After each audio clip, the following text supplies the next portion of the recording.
92.7 big FM पर आप सुन रहे हैं यादों का idiot box with Nilesh Mishra season 4। कहानियां जिनमें आप मिलते हैं खुद से। दोस्तों, मैं आपको सुना रहा हूं अपनी मंडली के सदस्य आजम कादरी की लिखी कहानी खिलौनों के बीच। हल्की सी बारिश हो जाए तो अगले दिन का कोहरा बहुत घना जाता है। हड्डियां जमा देने वाली ठंड में जहां लोग अपने घरों के गर्म माहौल में रजाइयों में दुबके पड़े थे, वहीं अनवार कोहरे की उस चादर को चीरते हुए बहुत तेजी से चला आ रहा था। कोहरा पेड़ की पत्तियों से चू कर जमीन पे ऐसे टपक रहा था जैसे कोई नल खराब हो जाने पे बूंद बूंद टपकता है। कई गलियों से मुड़ने के बाद अनवार को दीपू हलवाई की जलती हुई भट्टी की लाल आंच ने अपनी तरफ खींच लिया। अरे अनवार, इतनी सुबह कहाँ चले भाई? हलवाई ने पूछा। बस जरा खेतों तक। ये कहते हुए अनवार ने अपने हाथ लोई से बाहर निकाल लिए और आग तापने लगा। हाथ इतने ठंडे थे कि जलता हुआ कोयला भी हाथों में उठा लेता तो शायद ही पता चलता। जब हाथ थोड़े से गर्म हो गए तब अनवार ने उनको लोई के अंदर छुपा लिया, जैसे कछुआ अपनी खोल में अपना सर छुपाता है, और आगे बढ़ गया। रहीमपुर की बस्तियां काफी पीछे छूटती गईं और नौजवान अनवार आगे बढ़ता गया। जब उसके पैर रुके तो उसके सामने एक छोटा सा खेत था। जी हाँ, रहीमपुर की सीमा से लगे कई छोटे छोटे से खेत के टुकड़ों में से एक। कोहरे में चीजों के रंग भी कैसे बेजान से दिखाई देते हैं, सिर्फ आग को छोड़ के किसी रंग में चमक ही नहीं दिखती। यही हाल खेत की फसल का भी था। खेत में मसूर के पौधों की पत्तियां कोहरे की नमी से गलने लगी थीं। अनवार बैठ गया। उन गली हुई पत्तियों को अपने हाथ में लिया तो ठंडक से हाथ लिसलिसा गया। पत्तियों को पाला मार गया था। पाला चाहे फसल को लगे या किसान को, बात बराबर की है। अनवार को अब्बा की बात याद आ गई। ये फसल तो गई, देखो कैसा पाला पड़ा है। अब क्या होगा अब्बा? कुछ नहीं, खेती में तो ये सब होता ही है। अब हम इन पौधों को बखर के सब्जियां लगाएंगे। पिछली फसल के खराब हो जाने पे अपने अब्बा से की गई ये बातचीत अनवार के जहन में ताजा हो आई। पर इस बार अब्बा नहीं थे, बस उनकी यादें थीं। अनवार ने एक नजर आसमान पे गड़ाई। पता नहीं अल्लाह से शिकायत कर रहा था या कोहरे से छट जाने की इल्तिजा। तभी अपने कंधे पे किसी के हाथ रख देने से वो चौंका। अरे नरेश चाचा। हाँ, बस फसल का हाल देखने चला आया था। लगता है इस बार भी नहीं बचेगी। मैं तो सब्जियों के बीज लगा रहा हूँ, कुछ तो हाथ लगेगा, नहीं तो इस बार भी जमीन खाली रह जाएगी। बेटा मेरी मानो तो तुम भी बीज ले आओ, मैं रुपाई करवा दूंगा। हमारे पास बीज बहुत कम है, वरना तुम्हें भी दे देता। अनवार के अब्बा के सबसे अच्छे दोस्त थे नरेश चाचा। अपनी सलाह और मजबूरी दोनों एक साथ रख दी उन्होंने। लेकिन उनका हाथ अब भी अनवार के कंधों पे था। शायद किसानों के पास ये एक हौसला ही तो है जो दिन ब दिन बढ़ता जा रहा है। उनके हाथ के स्पर्श से अनवार को एक अजीब सा एहसास हो आया था। अजीब सा या अब्बा का। आज अनवार को हर वो हाथ अपने अब्बा का लगता जो उसके कंधों पे हौसले की गर्माहट रख देता। 92.7 बिग एफएम पर आप सुन रहे हैं यादों का idiot box with Nilesh Mishra season 4। कहानियां जिनमें आप मिलते हैं खुद से। दोस्तों, मैं आपको सुना रहा हूं अपनी मंडली के सदस्य आजम कादरी की लिखी कहानी खिलौनों के बीच। इस कहानी में अब तक आपने सुना, घने कोहरे को पार करके जब अनवार अपने खेत पहुंचा तो देखा कि मसूर की सारी फसल खराब हो चुकी थी। दोबारा से सब्जियों के बीज डालने के अलावा और कोई चारा नहीं था। अब आगे। बेटा तुम भी देर न करना, सब्जियां लगा दोगे तो कुछ मिल जाएगा। इतना कह के नरेश चाचा वहां से चले गए। अनवार जानता था कि जो कुछ चाचा कह रहे हैं वो गलत नहीं है, पर वो कर ही क्या सकता था। सब्जियों के बीज सस्ते थोड़े आते हैं, फिर ट्रैक्टर से गुड़ाई भी तो करवानी होगी।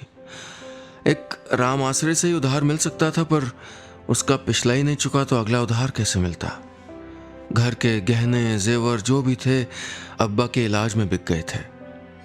मिट्टी और एल्युमिनियम के बर्तनों के अलावा घर में कुछ था ही कहाँ। एक पल के लिए अनवार की निगाहें घर की हर उस चीज को देखने लगी जिसको बेच के वो सब्जियों के बीज खरीद सकता था। कभी कभी उसको दीवारों में लगे उन तमाम नारों पे गुस्सा आता जो किसानों की खुशहाली की बात करते, उनकी मदद के लिए चलाई जा रही योजनाओं का बखान करते। जब वो छोटा था तब उसने अब्बा से पूछा था, अब्बा किसान कब खुशहाल होता है? अब्बा मुस्कुराए थे और बोले थे, जब वो फटे हाल मस्त होने लगता है और ये सोच के फख्र करता है कि वो सबको खिला रहा है। अब्बा की ये बातें जहन में लिए वो कुछ देर वहीं खड़ा रहा, खेत की मेड़ पर, फिर वापस चल दिया। पगडंडियों के रास्तों से गुजरते वक्त पुरानी यादों का एक टुकड़ा उसकी आंखों में घिराया। कल ही की तो बात लगती है, वो इन्हीं रास्तों से अपने अब्बा के साथ साथ जा रहा था और इसी गड्ढे को पार करते वक्त अब्बा ने उसको रोका था। अनवार बेटा, संभाल के, गड्ढे की मिट्टी अभी गीली है, पैर फिसला तो गिर जाओगे। गिरा तो आप उठा लेना। मुझे क्या अपना जैसा जवान समझता है? तेरे जैसे बैल को मैं बूढ़ा के खाक उठाऊंगा? अनवार ने एक छलांग में वो गड्ढा पार कर लिया था। दोनों एक दूसरे को देख के हंस रहे थे। अब्बा मन ही मन अपने सबसे बड़े बेटे अनवार का जिस्म देख के फूले नहीं समाते। 18 साल का होते ही अब्बा ने अनवार का रिश्ता कर दिया तो अनवार नाराज हो गया था। क्या अब्बा, हमें नहीं करनी शादी? अरे घर में जब तक औरत की चूड़ियां न खनके तब तक बरकत नहीं आती। तेरी अम्मी जान जिंदा होती तो थोड़ा रुक जाता। अनवार भी जानता था कि अपने छोटे भाई बहनों को भी एक औरत की उपस्थिति की ज़रूरत है। परिवार में एक औरत की, एक माँ, एक भाभी की उपस्थिति की ज़रूरत है। अब्बा घर का देखें या बाहर का। अनवार की शादी भी हो गई, लेकिन अब्बा के नसीब में भरे पूरे परिवार का सुख था ही नहीं। बीमारी ने ऐसा पकड़ा कि कब्र में ही नींद नसीब हुई। अनवार के कच्चे कंधों पे वो 2 छोटे भाई बहनों का बोझ छोड़ के बहुत दूर चले गए। अनवार की आंखों में पानी भर आया।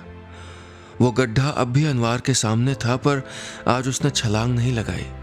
वो जानता था कि गिरने पे उठा लेने वाले अब्बा अब नहीं है। 92.7 बिग एफएम पर आप सुन रहे हैं यादों का edit box with Nilesh Mishra season 4, कहानियां जिनमें आप मिलते हैं खुद से। दोस्तों, मैं आपको सुना रहा हूं अपनी मंडली के सदस्य अकबर कादरी की लिखी कहानी खिलौनों के बीज। इस कहानी में अब तक आपने सुना, अनवार को खराब फसल देख के एक फिक्र सताने लगी थी कि अब वो नए बीज कहाँ से लाएगा, और इसी बीच उसको अपने अब्बा की बात याद आ गई थी जो वो अक्सर उसको बताते थे कि किसान बने रहना आसान नहीं था। अब आगे। अचानक ये सारी जिम्मेदारियां कब अनवार के कंधों पे आ गईं, उसको पता ही नहीं चला। पुरानी बातों को याद करते करते उसके कदम रहीमपुर के छोर पे बने अपने मकान पे ले आए। ठंड से उसका बदन कांप रहा था। वो तेजी से अंदर दाखिल हुआ। हुमा, उसकी बीवी, लपक के उसके पास पहुंच गई। फसल को ज्यादा नुकसान तो नहीं हुआ? अनवर ने हुमा को देखा और पास बिछे पलंग पे बैठ गया। खामोशी दुनिया का सबसे बड़ा जवाब होता है अगर कोई सुनने वाला हो। हुमा ने खामोशी का जवाब कुछ देर की खामोशी से ही दिया। अनवार दम भर बैठा ही था कि नूरी और छोटे भाई रजा दौड़ के आए और उससे लिपट गए। भाईजान, गुब्बारे वाला, गुब्बारे वाला। अनवार ने दोनों को प्यार से चूमा और कहा, तो ले आओ। भाभी जान ने पैसे नहीं दिए? वो तो हमने गुल्लक में डाल दिए। इतना कह के नन्ही नूरी ने अपनी गुल्लक खनकाई। नूरी की इस मासूमियत पे अनवार और हुमा हंस पड़े। हुमा ने अपने दुपट्टे के छोर से बंधे सिक्के निकाले और नूरी और रजा को दे दिए। बच्चे दौड़ते हुए बाहर की तरफ चले गए। अनवार ने हुमा की तरफ देखा और कहा, बात बात पे बच्चों की जिद पूरी करते हुए तुम्हें मज़ा आता है क्या? नहीं, पर नूरी और रजा को हंसते देखने में मज़ा आता है। अब आप परेशान ना हो, अल्लाह सब ठीक करेगा। हाथ मुँह धो लीजिए, मैं चाय लाती हूँ। इतना कह के हुमा चूल्हे की तरफ बढ़ गईं और ठंडे से दिख रहे कोयलों की राख को चिमटे से झाड़ दिया। ठंडे दिखने वाले कोयले एकदम से लाल लाल दिखने लगे। जिंदगी का भी यही फलसफा है। अगर राख लगी हो तो हल्का सा कुरेद लो, कुछ तो मिल ही जाएगा। पर अनवार को समझ ही नहीं आ रहा था कि वो क्या कुरेदे कि थोड़े से पैसों का जुगाड़ हो जाए। हुमा के जेवर तो वो पहले ही कुरेद चुका है। यही सोचते हुए उसने एक नज़र हुमा पे डाली। सादा से पीले सूती सलवार कमीज पे लाल दुपट्टा, सोना नहीं तो क्या हुआ, कानों में रोज बेल के फूल लगा लेती है। कितनी सुंदर लगती है भी सुंदर। औरत अगर अपने दिल का सब्र और प्यार उड़ेल दे तो वाकई रेगिस्तान भी गुलजार हो जाए। फिर ये तो 4 दीवारी का कच्चा घर था। क्या दिया है मैंने इसे? कुछ भी तो नहीं, पर इसने सब कुछ दे दिया। रजा और नूरी को ऐसे संभाला जैसे खुद के ही बच्चे हों। अब्बा के गुजर जाने के बाद अनवार और हुमा ने पूरी कोशिश की थी कि नूरी और रजा के चेहरे पे कोई शिकन ना आए, पर वक्त की जो शिकनें उसके माथे पे थीं, उनको थोड़े से पैसों की दरकार थी, वरना घर कैसे चलेगा, क्या खाएंगे। अब्बा खुद फाके कर लेते पर बच्चों को भरपेट खिलाते।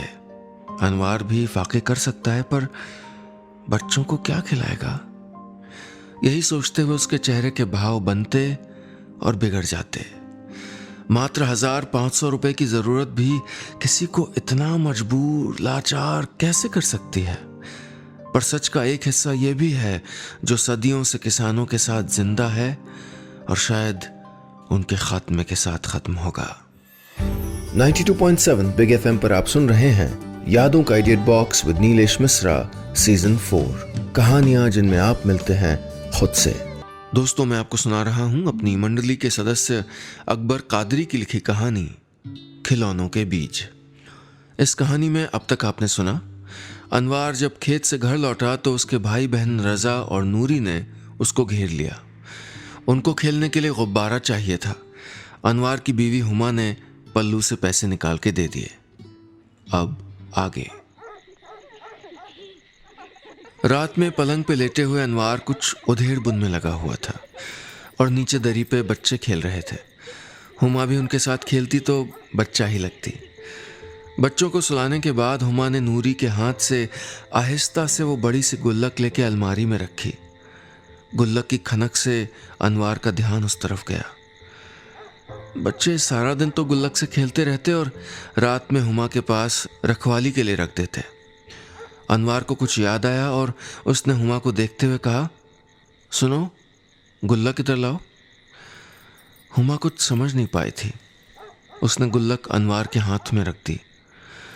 खनकाते हुए अनवार ने कहा, इसमें तो काफी पैसे हैं। हुमा कुछ समझ पाती कि अनवार ने बात आगे बढ़ा दी। तुम्हें याद है हुमा, ये गुल्लक अब्बा नौगजा पीर के मेले से लाए थे। अनवार को अब्बा की बात याद आ गई जो उन्होंने गुल्लक देते वक्त रजा और नूरी से कही थी। देखो मैं तुम्हारे लिए क्या लाया हूँ, गुल्लक। जानते हो ये पैसे खाती है। जो पैसे मैं तुम्हें रोज देता हूँ ना, वो तुम इसको खिला दिया करो। जब इसका पेट भर जाएगा ना तो इसमें से ढेर सारे पैसे निकलेंगे। तुम इसमें जितने डालोगे उससे दुगने, लेकिन अगर पेट भरने से पहले से खोला तो सारे पैसे उड़न छू। तब से ही नूरी और रजा इसको पैसे खिला रहे थे, इस उम्मीद में कि एक दिन इसका पेट भरेगा और ये ढेर सारे पैसे वापस उगलेगी। अनवार गुल्लक को कुछ देर तक महसूस करता रहा, खनकाता रहा और फिर धीरे से बोला, लगता है आज इसका पेट भर गया। दोनों उस रात सो नहीं पाए। रात में हल्की बूंदाबांदी से कोहरा तो छट गया था, लेकिन ठंड और सख्त हो गई थी। मुर्गे की बांग ने सुबह की दस्तक दी और अनवार ने अपनी चारपाई छोड़ दी। हुमा चाय ले आई तो अनवार ने स्टील के ग्लास को अपनी लोई के पल्लू से पकड़ लिया। गली से बच्चों के खेलने की आवाजें आ रही थीं। चाय का प्याला नीचे रख के अनवार दरवाजे की तरफ बढ़ गया। शायद उसे कहीं जाने की जल्दी थी। ठंड के एक थपेड़े से उसका सारा बदन सिहर पड़ा। उसने हुमा को आवाज लगाई, सुनो, अंदर मेरा छाता दे जाओ। बावर्ची खाने से उठ के हुमा अंदर चली गई। उसने दीवार पे टंगा छाता उठाया ही था कि तभी बच्चों के रोने की आवाज उसको सुनाई दी। हुमा ने पलट के अलमारी की ओर नजर दौड़ाई जहां वो गुल्लक रखती है। देखा कि गुल्लक अलमारी में नहीं थी। एक लम्हे के लिए उसका दिल बैठ गया। इस एक लम्हे के लिए वो अपने आप को रात भर तैयार करती रही थी। इसके ख्याल से वो रात भर सो नहीं पाई थी। वो आंगन की तरफ दौड़ी, पर यह क्या? दोनों बच्चे दरवाजे पे अनवार के पास खड़े रो रहे हैं और गुल्लक अभी भी रजा के हाथ में एकदम सही सलामत था। 92.7 बिग एफएम पर आप सुन रहे हैं यादों का idiot box with Nilesh Mishra season 4, कहानियां जिनमें आप मिलते हैं खुद से। दोस्तों, मैं आपको सुना रहा हूं अपनी मंडली के सदस्य अकबर कादरी की लिखी कहानी खिलौनों के बीज। इस कहानी में अब तक आपने सुना, फसल के लिए पैसों के जुगाड़ में उलझे अनवार को रजा और नूरी की वो गुल्लक दिख गई थी जिसमें बच्चे काफी वक्त से पैसे जमा कर रहे थे। अब आगे। रोते हुए रजा और नूरी अनवार के पास आ गए। भाईजान, मुझे डब्बू के जैसी बंदूक चाहिए और मुझे सफेद बालों वाली गुड़िया। दोनों बच्चों ने रोते हुए अपनी फरमाइशें रखी थीं। अनवार ने दोनों को गोदी में उठा लिया। उसे पता था कि आजकल रहीमपुर में एक प्रदर्शनी लगी हुई है। तरह तरह के सामान, रंग बिरंगे खिलौने, दिल को भा जाने वाली कितनी ही चीजें वहां मिल रही थीं। प्रदर्शनी के इन्हीं खिलौनों को दूसरे हाथों में देख के रजा और नूरी जिद कर रहे थे। कितनी ही बार अनवार के दिल में आया था कि बच्चों और हुमा को लेके प्रदर्शनी घुमा लाए, पर क्या खाली घुमाने से काम चल जाएगा? अगर किसी खिलौने को देख के बच्चों ने जिद पकड़ ली तो क्या दिला पाएगा? और हुमा को कुछ पसंद आया तो वो कुछ बोलेगी तो नहीं, पर उसे बुरा जरूर लगेगा। यही वजह थी कि वो प्रदर्शनी जाने की हिम्मत जुटा नहीं पाया था। अनवार ने बच्चों को प्यार से समझाते हुए कहा, बस इतनी सी बात, मैं शाम को लेता आऊंगा, और बच्चों को गोद से उतार लिया। नाश्ता तो कर लेते, मैं जल्दी से रोटियां डाल देती हूँ, हुमा बोली। मैं आके ही खाऊंगा, तुम बच्चों को खिला दो। और इतना कह के अनवार लोई लपेटते हुए छाता लेके तेजी से निकल गया। सारा दिन भटकते रहने के बाद भी बीज के लिए पैसों का इंतजाम नहीं हो पाया था। बाजार में आज भीड़ कम थी, दुकानें भी इक्का दुक्का ही खुली थीं, पर श्यामलाल बीज भंडार पे थोड़ी सी भीड़ थी। अनवार कुछ देर तो बीज के डिब्बों को देखता रहा। कितने तरीके के बीज आने लगे हैं। पहले तो घर में ही बीज बना लेते थे, पर जब से विदेशी बीज लगाने शुरू किए हैं, हर बार बीज लेने पड़ते हैं, क्योंकि इन विदेशी बीजों से उगने वाली फसल को इस्तेमाल में लाया जा सकता है, पर दोबारा बीज नहीं बनाया जा सकता। हिम्मत करके अनवार ने दुकानदार से पूछा, टमाटर और गाजर मूली के बीज कैसे दिए? जी, अलग अलग दाम है, आपको कौन सा चाहिए? इतना कह के दुकानदार ने कई तरह के बीजों को उसके सामने रख दिया। एक से एक महंगे बीज। एक देसी बीज का पैकेट जिसकी कीमत यही कोई 450 के आसपास थी। अनवार ने उठा के देखा और बिना कुछ कहे आगे बढ़ गया। बाजार के चौराहे को पार करते ही उसे कमला नेहरू इंटर कॉलेज के मैदान पे प्रदर्शनी का बड़ा सा पंडाल नजर आया। पंडाल के गेट के सामने ही खिलौनों की दुकान की एक झलक उसको दिखी। बच्चों से किया गया अपना वादा याद आ गया। न चाहते हुए भी अनवार के कदम उस ओर बढ़ गए। रात को जब अनवार लौटा तो दोनों बच्चे जाग रहे थे, पर अनवार ने सोचा था कि दोनों सो गए होंगे, लेकिन वो भूल गया था कि खिलौनों का इंतजार बच्चों को सोने नहीं देता। 92.7 बिग एफएम पर आप सुन रहे हैं यादों का idiot box with Nilesh Mishra season 4, कहानियां जिनमें आप मिलते हैं खुद से। दोस्तों, मैं आपको सुना रहा हूं अपनी मंडली के सदस्य अकबर कादरी की लिखी कहानी खिलौनों के बीज। इस कहानी में अब तक आपने सुना, अनवार बच्चों से झूठ बोल के बाजार चला गया था कि वो शाम को उनको खिलौने ला के देगा। देर रात वापस आया क्योंकि सोचा कि बच्चे अब तक सो गए होंगे, लेकिन बच्चे जाग रहे थे। अब आगे। अनवार के अंदर आने की आहट पाते ही दोनों बच्चे रजाई से बाहर निकल आए। भाईजान, कहाँ है मेरी बंदूक और मेरी गुड़िया? दोनों ने लिपटते हुए कहा। अनवार मुस्कुराया और बोला, वो तो नहीं ला पाया। पर आपने तो कहा था आप लाएंगे। मैं तो गया था, पर दुकान वाले ने कहा कि नए खिलौने किसी पुराने खिलौने के बदले मिलेंगे, इसलिए मुझे खाली हाथ लौटना पड़ा। दोनों बच्चे उदास हो गए। रजा ने बड़ी मासूमियत से कहा, पर हमारे पास तो कोई खिलौना है ही नहीं। अनवार हंसा। क्यों? वो गुल्लक है ना, वो भी तो एक खिलौना है। अगर तुम उसको दे दो तो मैं कल ही खिलौने ले आऊंगा। बच्चों ने कुछ देर सोचने के बाद गुल्लक अलमारी से उठा के अनवार को दे दी। हुमा सब चुपचाप देखती रही। उसकी आंखें भर आईं। उसने मन ही मन अल्लाह से शिकायत की कि आज ये दिन भी दिखा दिया। बच्चों से झूठ बोलना पड़ रहा है, पर कभी कभी खुदा बहुत बड़े इम्तिहान लेता है। खामोशी के अलावा कहाँ कुछ था उस दिन कहने को। अनवार ने हुमा से भी नजरें नहीं मिलाई। अगले दिन अनवार ने जब उस गुल्लक को थैले में डाला तो एक एक माफी उसके दिल से निकली थी। बच्चे अनवार के जाने के बाद दिन भर नाचते रहे, शोर मचाते रहे कि भाईजान रात में आएंगे और खिलौने लाएंगे। शाम को दोनों दरवाजे पे टिकटिकी लगाए बैठे थे कि कुंडी खटकी। बच्चे दरवाजे की तरफ लपके। अनवार के हाथ में थैला देख के रजा और नूरी की खुशी का ठिकाना न रहा। खिलौने आ गए, खिलौने आ गए, मेरी गुड़िया, मेरी बंदूक। शोर मचा के दोनों ने घर में हंगामा कर दिया। लेकिन अनवार ने जब थैला खोला तो उसमें न तो रजा की बंदूक थी और न ही नूरी की गुड़िया। भाईजान कहाँ है बंदूक? रजा ने बड़ी उत्सुकता से पूछा। अनवार ने बहुत प्यार से कहा, जब मैं उस दुकान में पहुंचा तो सारे खिलौने खत्म हो चुके थे, पर मैंने कहा कि मुझे तो एक बंदूक और एक गुड़िया चाहिए थी, वरना रजा और नूरी नाराज हो जाएंगे। फिर उसने आपको गुड़िया दी? नूरी ने कहा। नहीं, उसने कहा खिलौने तो खत्म हो गए, पर मैंने कहा मैं तो खाली हाथ नहीं जाऊंगा, खिलौने दो। फिर बच्चों ने कहा। फिर खिलौने वाले ने कहा कि खिलौने वाले बीज हैं, कहो तो दे दूं। अनवर ने मुस्कुराते हुए कहा। खिलौने वाले बीज? नूरी ने आश्चर्य से पूछा। हाँ, खिलौनों वाले बीज। दुकानदार ने कहा इन बीजों को खेत में डाल दो तो कुछ ही दिनों में ढेर सारे तरह तरह के खिलौने उगाएंगे, जो चाहे तोड़ लेना। यह कह के अनवार ने काले से दिखने वाले कुछ बीज दरी पे रख दिए। रजा और नूरी उन बीजों को खुशी से देख रहे थे। नूरी ने कहा, सच में भाईजान इतने सारे खिलौने निकलेंगे? हाँ नूरी, इतने सारे खिलौने, इसीलिए इनको मैंने झट से ले लिया। अब बोलो, एक गुड़िया या बंदूक अच्छी या खिलौनों की फसल के बीज? दोनों बच्चों की आंखों में चमक आ गई।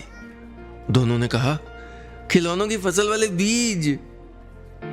बस इतनी सी थी ये कहानी। दोस्तों कहीं जाइएगा नहीं, क्योंकि थोड़ी देर में वापस आता हूं लेके आपका पुराना पसंदीदा ऑडियो पोस्टकार्ड। सुनते रहिए यादों का idea box with Nilesh Mishra season 4, कहानियां जिनमें आप मिलते हैं खुद से, सिर्फ 92.7 बिग एफएम पर।